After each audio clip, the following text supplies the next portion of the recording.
Hello students. मैं Aarish Juneja Geetanjali English classes पे आप लोगों का स्वागत करता हूं। अपने बारे में मैं आपको बता दूं, पिछले 2 साल से मैं अबोर की अलग अलग एकेडमीज़ में कम्पेटिटिव इंग्लिश पढ़ा रहा हूं, अलग अलग एग्ज़ाम्स के लिए। अब मैंने ये सोचा है कि आप लोगों के लिए एक ऐसा प्लेटफॉर्म तैयार किया जाए जहाँ पे इंग्लिश से रिलेटेड आपकी कोई भी प्रॉब्लम हो वो सॉल्व हो जाए। आपको अगर कोई डेडिकेटेड कोई भी एग्ज़ाम अगर टारगेट करना है तो उसके लिए एक डेडिकेटेड कोर्स बना के दिया जाए जहाँ पे आपका इंग्लिश का पूरा सोल्यूशन हो जाए कि अगर आपने जैसे कि पंजाब पुलिस का पेपर देना है तो हाँ जी, ये वाला कोर्स से हमने पढ़ाई कर ली, इसके बाहर का कुछ नहीं आएगा। मेरा ये मानना है किसी भी पेपर को क्रैक करने के लिए ये जानना बड़ा जरूरी है कि पढ़ना क्या क्या है, लेकिन उससे भी ज़्यादा जरूरी ये है कि क्या नहीं पढ़ना अपन ने। ठीक है जी। अब जैसे उदाहरण के तौर पे अगर पार्टनरशिप चैप्टर ले ले अपने मैथ्स का, वो पंजाब पुलिस के पेपर में भी आता है, वो आईबीपीएस के अंदर भी आता है, लेकिन पंजाब पुलिस के अंदर वो आता है इस लेवल का, आईबीपीएस के अंदर आता है इस लेवल का। लेकिन अगर आप इस लेवल की तैयारी कर रहे हो तो फिर आप टाइम वेस्ट कर रहे हो, आप रेलिवेंट नहीं पढ़ रहे। ठीक है। तो मेरा मकसद यही है कि यहाँ पे अगर आप आके पढ़ो तो आपको डेडिकेटेड आपके एग्जाम से रिलेटेड पूरा कोर्स बना के दिया जाए कि हाँ जी, इस एग्जाम के लिए आप ये कोर्स से तैयारी कर लो, और इंग्लिश की वजह से कम आपका पेपर नहीं रुकेगा। तो अपने यहाँ पे क्या कुछ कवर करेंगे जी, देखो स्टेट के जितने भी पेपर है उन सभी की इंग्लिश अपने यहाँ पे करेंगे। पी एस टेट हो गया जी, पी ट्रिपल एस बी, पटवारी हो गया। आपको बताना चाहूंगा, वैसे तो पटवारी का पेपर आसान ही बहुत आया था, लेकिन जो रिसेंटली पटवारी का पेपर हुआ है उसमें एक एक क्वेश्चन जो है हमने यहाँ पे खुद बोर्ड पे किया हुआ था। अगर वो ना भी किया होता तो चलो इंग्लिश आसान ही बहुत आई थी, लेकिन वैसे मैं आपको बताना चाहूंगा हर एक पेपर में अपनी कराई हुई इंग्लिश जरूर आ जाती है, वो कैब आ जाती है, सब कुछ आ जाता है जी। ठीक है। इसके अलावा अपने यहाँ पे स्पोकन इंग्लिश के लिए भी बैच तैयार करेंगे। ऑनलाइन ऑफलाइन दोनों तरह की क्लासेस होंगी, पेड कोर्सेज होंगे, यूट्यूब पे फ्री कंटेंट भी डाला जाएगा, सारा कुछ ही किया जाएगा। आज देखो, मैं कोई प्रोफेशनल तो हूं नहीं कि यहाँ पे आके चलिए शुरू करते हैं करके भी मैं धड़ाधड़ अनबॉक्सिंग कर दूं, ऐसा तो कुछ है नहीं। मैं भी पहली बार ही बना रहा हूँ वीडियो, अगर मेरे से भी कोई गलती हो जाए, कहीं अड़ जाऊँ मैं बोलते वक्त, तो माफी चाहूंगा आप लोगों से। सबसे पहले जी मैं आपको ये बताना चाहूंगा, आज जो शुरू करने जा रहे हैं पंजाब पुलिस को लेकर नया कोर्स शुरू करने जा रहे हैं, सबसे पहले तो उसके सिलेबस की बात करेंगे कि सिलेबस क्या क्या आता है। ठीक है जी। देखो, किसी भी एग्जाम का जो सिलेबस होता है वो ऑलमोस्ट होता है सेम। फर्क क्या होता है? फर्क होता है कि लेवल क्या आ रहा है। किसी एग्जाम में सेम चैप्टर का जो क्वेश्चन है वो इस लेवल का आ रहा है, किसी एग्जाम में उसी चैप्टर का क्वेश्चन इस लेवल का आ रहा है। ठीक है। तो सिलेबस तो ऑलमोस्ट होता है सेम सभी एग्जाम्स का ही। अब अगर पंजाब पुलिस की बात कर ली जाए तो इसमें जी कॉम्प्रीहेंशन आ जाती है। कॉम्प्रीहेंशन आप लोगों को पता ही है क्या होती है। पैरा दिया होता है, क्वेश्चंस दिए होते हैं, पैरे में से पढ़ के आपको आंसर्स देने होते हैं। ठीक है जी। उसके अलावा आ जाता है जी पैरा जंबल। पैरा जंबल क्या होता है? देखो, पंजाब पुलिस के पेपर में पैरा जंबल जैसी कोई इतनी लंबी चौड़ी बात नहीं होती। पैरा जंबल तो आते हैं बैंक के अंदर। बेसिकली आपको एक लाइन दे दी जाती है, जैसे कि मैं कह दूं,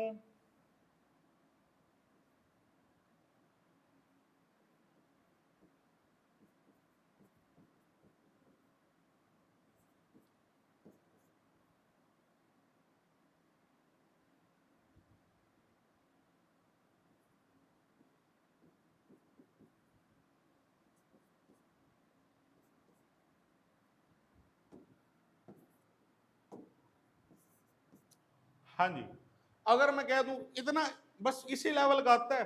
एक लाइन को जंबल करके दे दिया जाता है, कह दिया जाता है जी कि जो ए पार्ट है वो फिक्स्ड है, डी पार्ट है वो फिक्स्ड है, बीच वाले 3 पार्ट हैं, बताओ जी क्या होगा। अब आप देखोगे जी, आई वेंट लास्ट में मूवी फिक्स्ड है, अ वॉच, तो सही ऑर्डर क्या होगा? Watch a movie. इस लेवल के क्वेश्चन आ जाते हैं जी। बहुत ही आसान लेवल का पेपर होता है पंजाब पुलिस का, और 2 महीने बाद होने भी वाला है।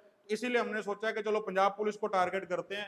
और जो पंजाब पुलिस वाले बच्चे होते हैं उनको वैसे ही थोड़ा सा इंग्लिश का फोबिया होता है, वो घर से सोच के बैठे होते हैं कि इंग्लिश तो मैनू होनी ही नहीं मेरे तो। ठीक है। लेकिन मैं आपको बताना चाहूंगा, कभी भी गवर्नमेंट एग्जाम्स की तैयारी ऐसे नहीं करनी चाहिए। देखो, अगर 10 नंबर की इंग्लिश आ रही है, बच्चा सोच के चलता है कि 10 नंबर की तो इंग्लिश है, क्या करनी है।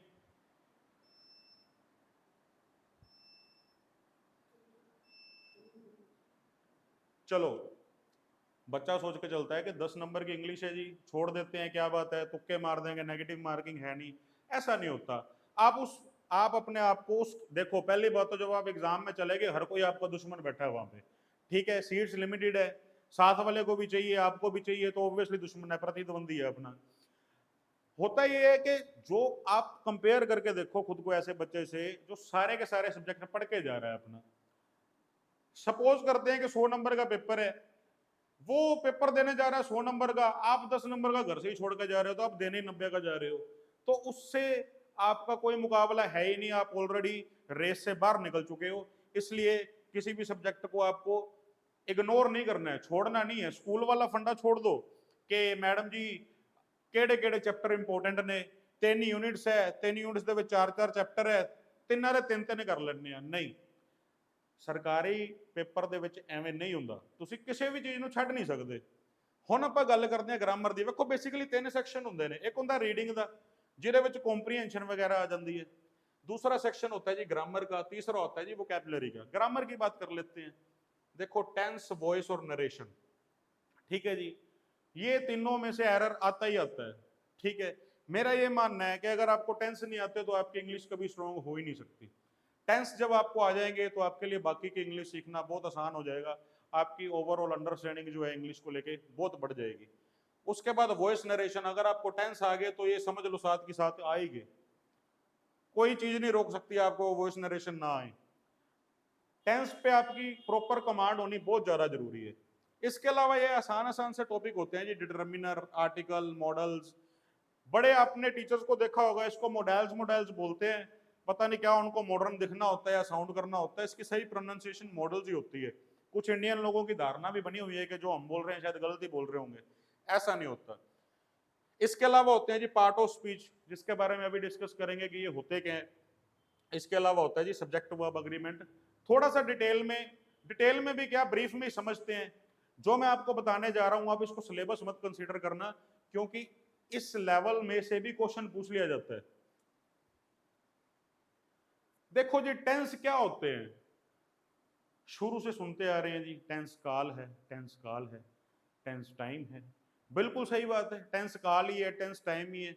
बेसिकली कोई भी एक्शन है, जो एक्शन कह लो, वर्ब कह लो, क्रिया कह लो,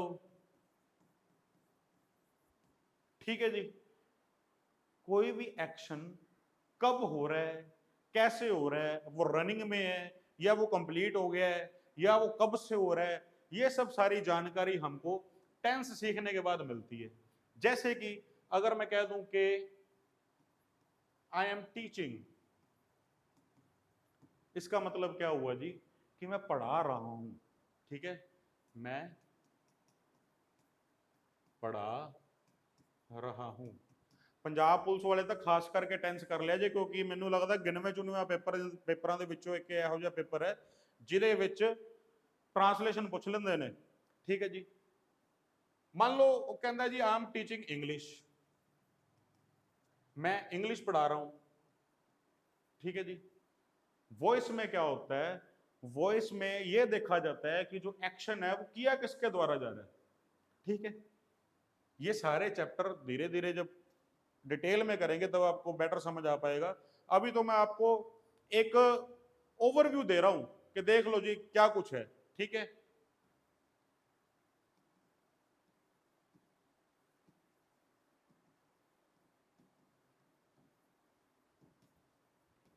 English is being taught by me, English जो है मेरे द्वारा पढ़ाई जा रही है।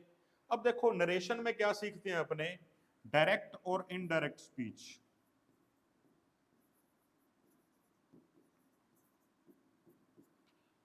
देखो डायरेक्ट और इनडायरेक्ट स्पीच का फंडा क्या होता है, मान लो मैंने अपने दोस्त को बोला कि मैं कल नहीं आऊंगा, ठीक है। अब ये बात मेरे दोस्त ने किसी और को बतानी है आगे, ठीक है। वो क्या कर सकता है, वो दो तरीके से बता सकता है। या तो वो मेरे शब्दों को रख सकता है एज इट इज, बिना किसी चेंज के, जैसे मैंने बोला था कि मैं नहीं आऊंगा सेम उसी तरीके से बोल सकता है। वो कहेगा कि उसने कहा था मैं नहीं आऊंगा, उसने मेरे शब्दों से कोई छेड़छाड़ नहीं की। ये तो होगी आपकी डायरेक्ट स्पीच। दूसरा तरीका ये होता है जो हम नॉर्मली यूज करते हैं कि मेरे बोले हुए शब्दों को वो अपने हिसाब से मॉडिफाई करेगा। मॉडिफाई कैसे करेगा? उसने कहा था कि वो नहीं आएगा, ठीक है जी। मैंने कहा था जी मैं नहीं आऊंगा, उसने आगे जाके क्या बोला जी?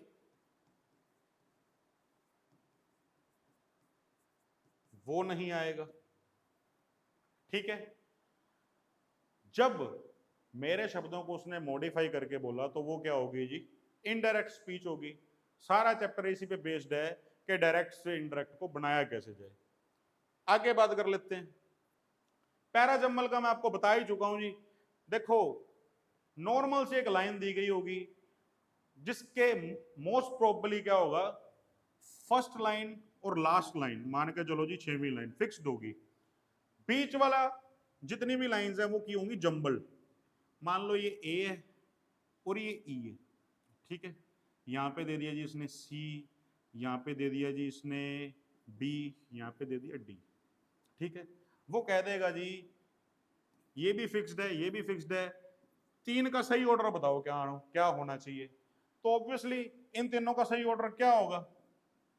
बी, सी और डी। बस यही पैराजंबल है। जैसे ही आपको टेंस आ जाएंगे पैराजंबल भी आ ही जाएगा ऑटोमेटिकली, कुछ करने की जरूरत ही नहीं पड़ेगी। ज्यादा से ज्यादा 50-100 क्वेश्चन कर लेंगे। उसके अलावा पैराजंबल पंजाब पुलिस में बहुत नॉर्मल लेवल का आता है, कोई इसमें घबराने की बात नहीं होती, ठीक है। मेन होता है जी ये पार्ट ऑफ स्पीच। वैसे तो पंजाब पुलिस के पेपर के अंदर कुछ ज्यादा इससे रिलेटेड एरर पूछे नहीं जाते, लेकिन होता क्या है, नाउन में से कई बार कुछ एरर पूछ लेता है। और कई बार इतना हम अपने को जानकारी होनी चाहिए कि पार्ट ऑफ स्पीच है क्या, क्योंकि ऐसे क्वेश्चन भी आ रखे हैं। मैं आपको भी बताता हूं। देखो जी 8 पार्ट ऑफ स्पीच होते हैं। कितने पार्ट ऑफ स्पीच होते हैं जी? 8, ठीक है। कौन कौन से?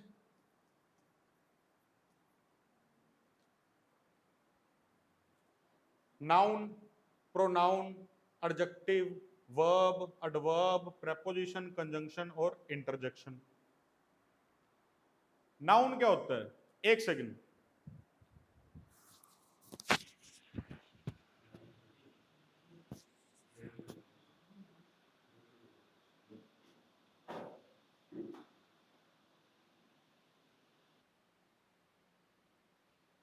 हाँ जी, 8 पार्ट ऑफ स्पीच होते हैं जी। कौन कौन से? Noun, pronoun, adjective, verb, adverb, preposition, conjunction और interjection.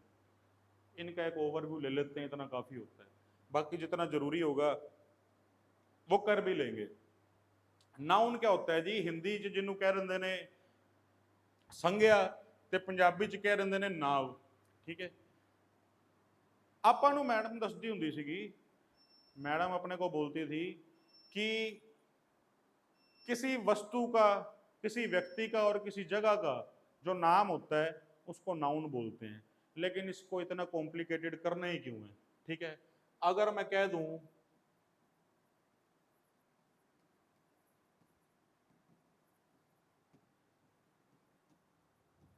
Name of anything is a noun, तो क्या ये गलत होगा? किसी भी चीज का जो नाम है वो नाउन ही होता है। देखो 3 चीजें हैं, व्यक्ति, वस्तु और जगह। इन तीनों के अलावा दुनिया में अगर कुछ है तो मुझे भी बता देना, मेरे भी जानकारी में कुछ ऐड हो जाएगा। बेसिकली कुछ होता ही नहीं जी, 3 ही चीजें होती हैं। बेसिकली हर एक चीज का जो नाम है वो नाउन ही है। आप अपने आसपास देखोगे तो नाउन ही नाउन है, खुद को ही देख लोगे तो भी नाउन है। ये शर्ट नाउन है, ये स्टाइलस नाउन है, पीछे बोर्ड नाउन है, वॉल्स नाउन है, फैन, सब कुछ नाउन ही नाउन है, ठीक है जी। जैसे मैंने कह दिया जी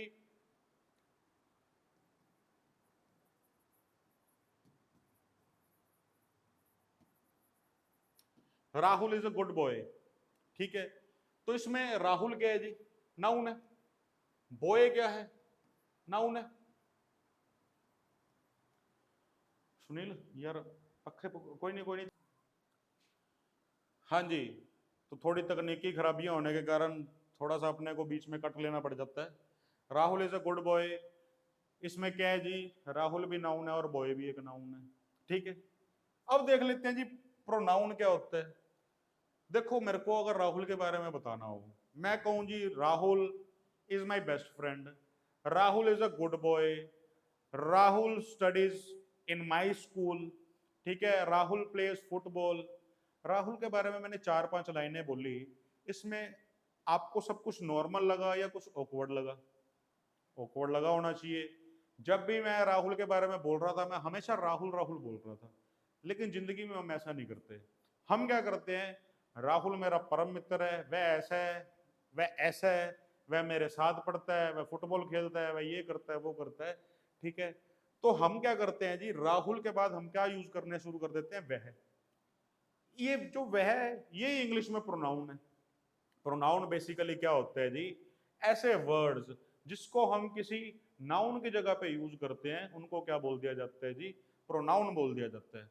हिंदी पंजाबी ਦੇ ਵਿੱਚ ਕੀ ਕਹਿ ਦਿੱਤਾ ਜਾਂਦਾ ਹੈ जी, हिंदी में इसको बोल दिया जाता है ਸਰਵਨਾਮ। आई एम नॉट श्योर, और पंजाबी ਦਾ ਮੈਨੂੰ ਫਿਰ ਵੀ ਚਲੋ ਪਤਾ ਹੈ, पंजाबी ਦੇ ਵਿੱਚ ਇਹਨੂੰ ਕਹਿ ਦਿੱਤਾ ਜਾਂਦਾ ਹੈ ਪੜਨਾਮ। ठीक है, मान लो मैं कहता जी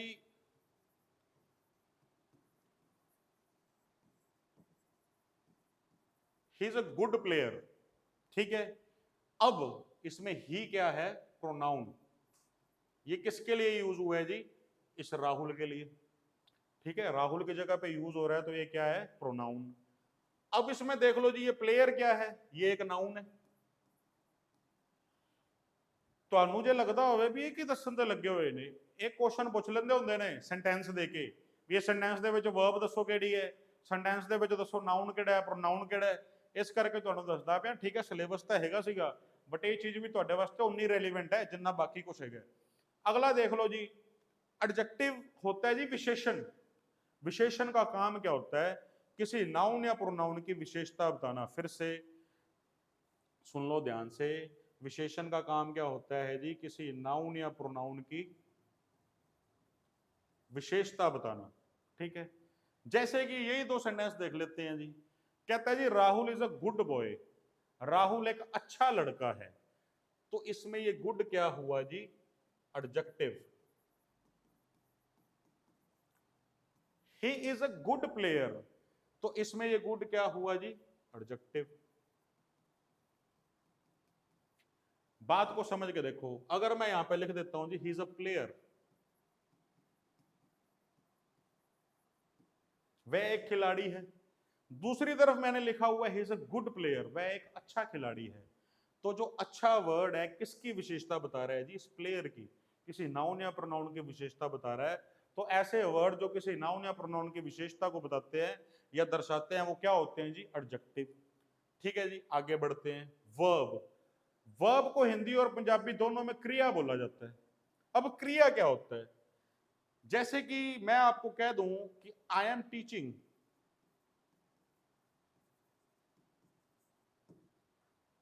इसका मतलब क्या हुआ जी, मैं पढ़ा रहा हूं। इस सेंटेंस में काम क्या हो रहा है, पढ़ाने का काम हो रहा है। एक सेंटेंस में जो भी काम हो रहा होता है वो ही अपनी वर्ब होती है। ठीक है, इस सेंटेंस में काम क्या हो रहा है जी, पढ़ाने का हो रहा है, तो ये क्या हुआ जी, अपनी वर्ब होगी।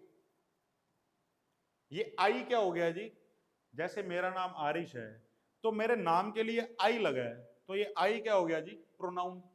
मेरे नाम की जगह पे यूज हुआ वर्ड है ना ये क्या हो गया जी, प्रोनाउन। लेकिन वर्ब को थोड़ा सा और समझते हैं।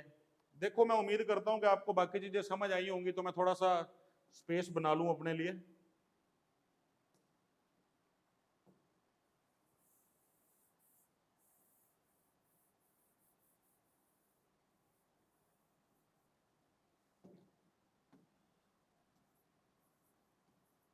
देखो, वर्ब होती है दो प्रकार की, एक होती है मेन वर्ब, एक होती है हेल्पिंग वर्ब। मेन वर्ब वो होती है, सेंटेंस में जो भी मुख्य काम हो रहा होता है वो अपनी मेन वर्ब कहलाती है। मान लो अगर मैं कहता हूं आई एम टीचिंग, तो इसमें टीचिंग मेन वर्ब है। मैं कहता हूं she has one the match, वह मैच जीत चुकी है। अब इसमें मेन काम क्या हो रहा है जी, जीतने का काम हो रहा है, तो इसमें वन क्या हो गया आपका, मेन वर्ब होगी। ठीक है, हेल्पिंग वर्ब कौन सी होती है जी, जितने भी देखो, वैसे तो जब अपने टेंस शुरू करेंगे तब मैं आपको बताऊंगा डिटेल में, अभी एक बार के लिए बता देता हूं, जितने भी होते हैं जी, is am are, was were, has have, ये सभी के सभी क्या होते हैं जी, हेल्पिंग वर्ब होते हैं। ठीक है, इस सेंटेंस में जैसे कि क्या जो मैं आपको बताने जा रहा हूं एक्चुअल क्वेश्चन पूछ चुके हैं। आई एम टीचिंग, इसमें क्या हो गया जी, टीचिंग जो है आपकी वर्ब होगी, या इसको मेन वर्ब कह सकते हो, और ये एम क्या हो गया जी, आपकी हेल्पिंग वर्ब होगी। लेकिन जैसे कि ये सेंटेंस है,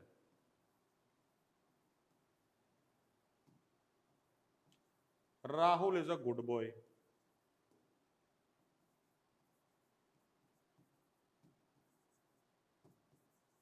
book is on the table, ये वाला क्वेश्चन एक्चुअली पेपर में आ चुका है। अब अगर मैं आपसे पूछूं इन दो सेंटेंसेस में क्या काम हो रहा है, थोड़ा सा अगर आप समय ले भी लो 5-10 सेकंड।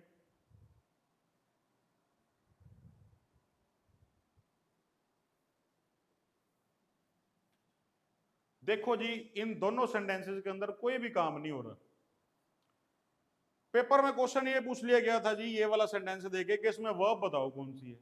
अब बच्चा वहां पे कंफ्यूज हो जाता है कि काम तो कोई हो नहीं रहा, तो वर्ब कौन सी हुई।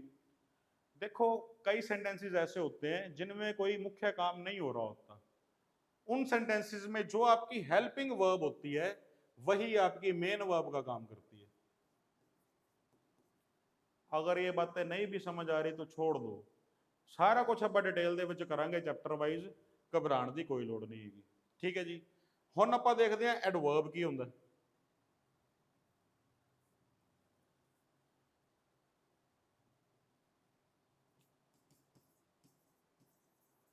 He walks slowly,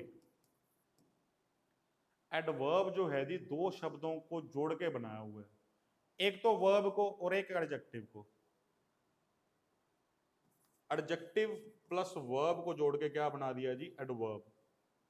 एडवर्ब का काम, इसको हिंदी पंजाबी में बोलते हैं क्रिया विशेषण। समझना है जी आपने डिफरेंस। एडजेक्टिव होता है विशेषण जो कि एक नाउन या प्रोनाउन की विशेषता बताता है।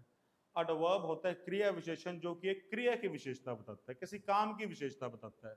जैसे कि मैंने यहाँ पे एक सेंटेंस लिखा है, ही वॉक्स स्लोली, वह धीरे चलता है। ठीक है जी, इसमें ही क्या हो गया जी, प्रोनाउन हो गया।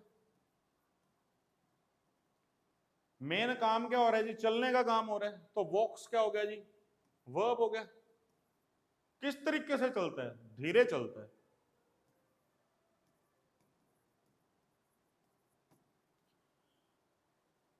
क्रिया क्या थी जी इसके अंदर, चलना।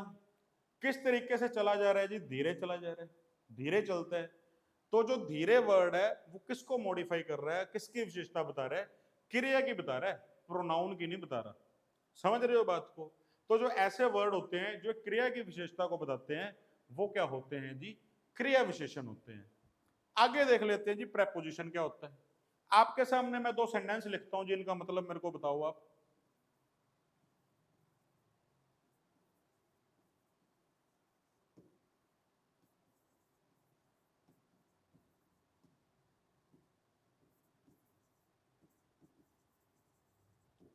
I am the class, book is the table. क्या मतलब हुआ जी इनका, इनका मतलब हुआ जी मैं क्लास हूं, बुक टेबल है। क्या सेंस बनी इन बातों की, कोई सेंस नहीं है जी इन चीजों की। लेकिन वहीं पे अगर मैं कह दूं I am in the class, book is on the table, क्या अब सेंस बन रही है। अब क्या सेंस बन रही है जी इसकी, मैं क्लास के अंदर हूं, किताब टेबल के ऊपर है। तो ऐसे वर्ड्स जो एक सब्जेक्ट का बाकी के सेंटेंस के साथ रिश्ता क्या है वो बताएं, उनको क्या बोला जाता है जी, प्रेपोजिशन। अब आप दोबारा से रीड करके देखो, अगर यहाँ पे इन और ऑन ना हो, ठीक है जी, तो सेंटेंस की कोई सेंस ही नहीं बनती। बुक का टेबल के साथ क्या रिलेशन है कोई नहीं बता सकता, आई का क्लास के साथ क्या रिलेशन है कोई नहीं बता सकता। ठीक है जी, वहीं पे अगर यहाँ पे लिख दिया जाए I am in the class, book is on the table, तो अब अपने लिए ये समझना और ये बता पाना मुमकिन हो गया कि मैं और क्लास के बीच में क्या रिश्ता है, मैं क्लास के अंदर हूं। बुक और टेबल के बीच में क्या रिश्ता है जी, बुक टेबल के ऊपर है। तो ऐसे वर्ड्स जो सब्जेक्ट का बाकी के सेंटेंस के साथ रिलेशन बताते हो, इनके बिना आप बता ही नहीं सकते रिलेशन। ऐसे वर्ड्स को क्या बोला जाता है जी? प्रेपोजिशन। ठीक है, अगला देख लेते हैं जी कंजंक्शन। हिंदी पंजाबी में इनको बोला जाता है जी, हिंदी का तो मेरे को पता नहीं, पंजाबी में शायद इसको जोड़क या संबंधक बोला जाता है। Again I am not sure. ठीक है जी, आपके सामने सेंटेंस लिखता हूं जी।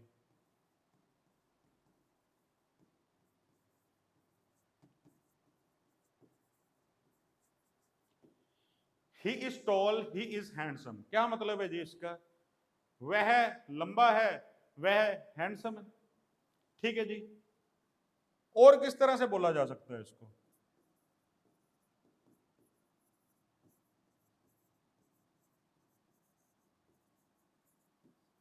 He is tall and handsome. पहले दो सेंटेंस थे, ही is tall, he is handsome. अब क्या है जी? एक ही सेंटेंस है, ही इज टॉल एंड हैंडसम। तो ये एंड यहां पे क्या कर रहा है जी? दो सेंटेंस को जोड़ने का काम कर रहा है, जोड़ने का काम कर रहा है। तो ये क्या है जी? जोड़क है। क्या है जी? कंजंक्शन है। आई होप आपको समझ आ गया होगा। इंटरजेक्शन को लेके ज्यादा मैं डीप जाना नहीं चाहूंगा। सिंपली अगर मैं आपको आसान भाषा में समझाना चाहूं, तो जो वर्ड्स इमोशंस को दर्शाते हो, जैसे कि वाव, ठीक है जी, ब्रावो, ऐसे वर्ड्स जो इमोशंस को दिखाते हो, दर्शाते हो, उनको इंटरजेक्शन में यूज कर लिया जाता है, इंटरजेक्शन कह दिया जाता है। बाकी इसको लेके कोई क्वेश्चन आपको आएगा नहीं, पंजाब पुलिस में तो इतना मैं श्योर हूं। आई होप कि आपको समझ आई होगी कि इनकी पहचान क्या है, नाउन क्या होता है, प्रोनाउन क्या होता है। ट्रस्ट में इस लेवल से भी क्वेश्चन पूछ लिया जाता है। और सरकारी नौकरी के लिए जब आप पेपर देते हो तो एक नंबर की वैल्यू बहुत ज्यादा होती है। ये स्कूल वाला फंडा नहीं है कि 99 वाला भी अगली क्लास में, तो उसने तो चलो जाना ही है, 33 वाला भी चला जाएगा। यहाँ पे ऐसे नहीं होता। यहाँ पे ऐसे होता है कि 75 वाला अगर ज्वाइन हो रहा है, सीट के ऊपर बैठ रहा है, तो 74 वाला शायद घर पे बैठ के आंसू भर रहा हो। ठीक है, तो इसलिए एक नंबर की बहुत ज्यादा वैल्यू होती है। जो आज का सेशन है, ये यहाँ पे सिलेबस तो हमने कवर किया ही किया है, बाकी ये जो मैंने आपको इनके बारे में एक ब्रीफ इंफॉर्मेशन दी है, ये भी आपके बहुत काम की है। ठीक है, तो आई होप, आशा करता हूँ कि आपको समझ आया होगा। ठीक है जी, इसके अलावा एक और मैं आपको बात बताना चाहूंगा। इसके अलावा आ जाती है जी अपना वोकैबुलरी का सेक्शन। वोकैबुलरी का सेक्शन देखो, इसको आप इग्नोर नहीं कर सकते। 5 नंबर ਦੀ ਵੋਕੈਬ ਪੁੱਛ ਲੈਂਦੇ ਨੇ ਪੰਜਾਬ ਪੁਲਿਸ ਦੇ ਪੇਪਰ ਦੇ ਵਿੱਚ ਇਧਰੋਂ ਉਧਰੋਂ ਕਰਕੇ। ਸਿਨੋਨੀਅਮ ਕੀ ਹੁੰਦੇ ਨੇ ਜੀ? ਸਮਾਨ ਅੰਤਰ ਸ਼ਬਦ ਜਿਨ੍ਹਾਂ ਦੇ मीनिंग सिमिलर होन। सेम कदे मीनिंग नहीं ਹੁੰਦਾ सिमिलर मीनिंग होते हैं। एंटोनियम्स क्या होते हैं जी? विरोधी शब्द, जैसे रिच और पुअर। ठीक है, इसके अलावा स्पेलिंग एरर भी पूछ लेता है। आपको 4 ऑप्शन दे देंगे जी, ऊपर स्टेटमेंट दे देंगे कि इनमें से जो जिसके सही स्पेलिंग है वो आप बताओ जी, वो आपका आंसर है। या आपको 4 ऑप्शन दे देंगे, कह देंगे कि इनमें से गलत स्पेलिंग बताओ किसके हैं, वो आपका आंसर है। ठीक है जी, और मैं आपको बता दूं वोकैबुलरी का देखो कोई ट्रिक वगैरह को शॉर्टकट नहीं होता, ये तो याद करनी पड़ती है। ठीक है, आप निशानियां लगा सकते हो, होती हैं चलो टेक्निक्स भी, निमोनिक्स वगैरह होते हैं, आप निशानियां लगा सकते हो। लेकिन अगर आपको कि मैं छोड़ के चला जाऊंगा, मैं तुक्का लगा दूंगा, ऐसा कुछ नहीं होता। वोकैबुलरी आपके लिए बहुत इंपॉर्टेंट है। कई बार ऐसा होता है कि आपको ट्रांसलेशन आ जाती है और सिर्फ एक वर्ड के कारण आपकी ट्रांसलेशन रुकी रहती है। ठीक है, उदाहरण के तौर पे चलो मैं आपको बता ही देता हूं। अगर मैं कह दूं आपको कि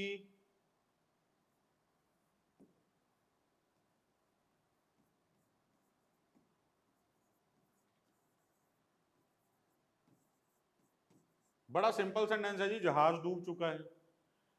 अब कईयों को डूबने की इंग्लिश ही नहीं पता होती, तो सिर्फ एक वर्ड के कारण उनका सेंटेंस सारा का सारा रुका रहता है। वो यही डिटरमिन नहीं कर पाते कि ऑप्शन लगाना तो लगाना क्या है। ठीक है, चलो जी, बाकी वो कैप वगैरह करते रहेंगे। बाकी आपकी जानकारी के बता दूं, डूबने की इंग्लिश सिंक होती है, ड्राउन भी होती है, लेकिन ये लिविंग चीजों के लिए यूज होता है वर्ड, और ये नॉन लिविंग चीजों के लिए। यहाँ पे जहाज के डूबने की बात हो रही है तो सिंक लगेगा जी, sink, sank, sunk, third form लगेगी। इसके अलावा आ जाते हैं जी idiom and phrases. Idiom and phrases कुछ भी नहीं होते, इंग्लिश के मुहावरे होते हैं। इंग्लिश के मुहावरे होते हैं जी, जैसे कि मैं कह दूं a nod is enough to the wise, इसका मतलब है जी समझदार को इशारा काफी। ठीक है, अगर मैं कह दूं ब्रेक द आइस, इसका मतलब बर्फ तोड़ो नहीं है ਇਹਦਾ मतलब। ਇਹਦਾ मतलब हैगा जी चुप्पी तोड़ना, टू स्टार्ट अ कॉन्वर्सेशन, गलबात स्टार्ट करना, बातचीत शुरू करना। ठीक है, इंग्लिश के मुहावरों को क्या बोल दिया जाता है जी, इडियम्स एंड फ्रेजेस। इसके अलावा होती है जी वन वर्ड सब्सटीट्यूशन। हिंदी में करते होते थे ना, अनेक शब्दों के लिए एक शब्द, पंजाबी ਦੇ ਵਿੱਚ ਕਹਿ ਦਿੰਦੇ ਸੀ ਬਹੁਤੇ ਸ਼ਬਦਾਂ ਲਈ ਇੱਕ ਸ਼ਬਦ, ਬਸ ਉਹੀ ਚੀਜ਼ ਹੈ। ठीक है, a person who compiles a dictionary, lexicographer. ठीक है, ऐसे ऐसी चीजों को क्या बोल दिया जाता है जी, वन वर्ड सब्सटीट्यूशन। ये आपका वोकैबुलरी का सेक्शन होता है, और ये भी आपके लिए उतना ही इंपॉर्टेंट है जितना ये सब कुछ इंपॉर्टेंट है। ठीक है जी, तो उम्मीद करता हूं आज जो हमने सिलेबस वगैरह डिस्कस किया है, पार्ट ऑफ स्पीच को लेके एक ब्रीफ इंफॉर्मेशन हमने डिस्कस की है, आप लोगों को समझ आ चुकी होगी। ठीक है जी, अब मैं आपसे इजाजत चाहूंगा, मिलते हैं अगली वीडियो के साथ। टेंस लेके आएंगे जी आपके लिए, सबसे ज्यादा इंपॉर्टेंट टॉपिक है आपके लिए। मान के चलना नींव है आपकी इंग्लिश की, नींव जितनी मजबूत होगी उतनी इमारत मजबूत हो पाएगी। ठीक है, तो ठीक है जी, इजाजत चाहूंगा आप लोगों से।